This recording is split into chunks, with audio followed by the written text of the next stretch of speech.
અમદાવાદમાં બે કિશોર ગાર્ડનમાં રાત્રે ગયા હોવાથી પોલીસની પીસીઆર ગાડીએ કિશોરને બહાર કાઢી લાફો માર્યો હોવાનો આક્ષેપ પોલીસ કરી રહી છે। જોકે આ અંગે અમદાવાદ પોલીસે કિશોરના પરિવારને બંનેમાંથી કોઈને આ અંગે ફરિયાદ નોંધાવી। શહેરમાં વધુ એકવાર પોલીસ કર્મીઓની દાદાગીરીનો વિડીયો વાયરલ થયો છે। આ વિડીયોમાં પોલીસ કર્મીએ કિશોરને લાફો માર્યો હોવાનો આક્ષેપ કરવામાં આવી રહ્યો છે। આ વિડીયો હાલ સોશિયલ મીડિયામાં વાયરલ થયા બાદ સામાન્ય માણસોને ગુસ્સો પણ ફાટી નીકળ્યો છે।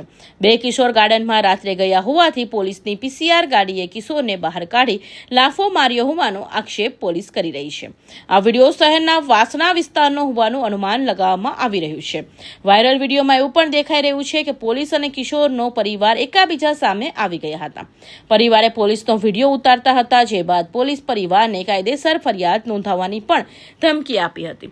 જોકે આ કેસમાં હજી સુધી કોઈ ફરિયાદ નોંધાઈ નથી। આ વાયરલ વિડીયોમાં ક્યારના છે અને ક્યાંના છે તે પણ તપાસનો વિષય છે। અમે આ વિડીયોની કોઈ પુષ્ટિ નથી કરી રહ્યા। हाथ उठाया भाई लोग कौन है?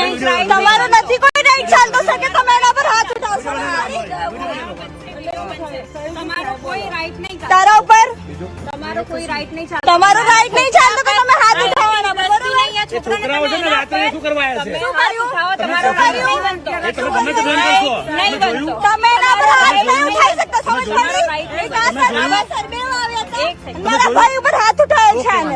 હા હા હા કરી હા દેખો કાયદેસર કરી અમનો ને કરો ના શીખવાડો અમને બરાબર। કોઈ કાયદા ના શીખવાડી અમને કાયદા ના શીખવાડી તો ગાળ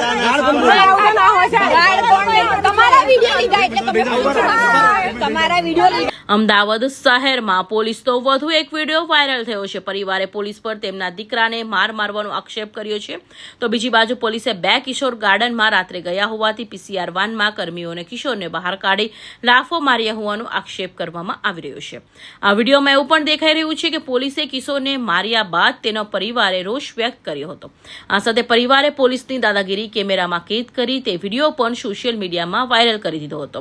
પરિવારનો આક્ષેપ એવો પણ છે કે પોલીસે તેમના હાથમાંથી મોબાઈલ ખૂંચવી લેવાનો પ્રયાસ કર્યો હતો। આ સાથે પરિવાર સાથે ઊંચો બાચ અને દાદાગીરી કરીને વાતો કરી હતી। કૌશિક પટેલનો report, Hind TV news, Surat.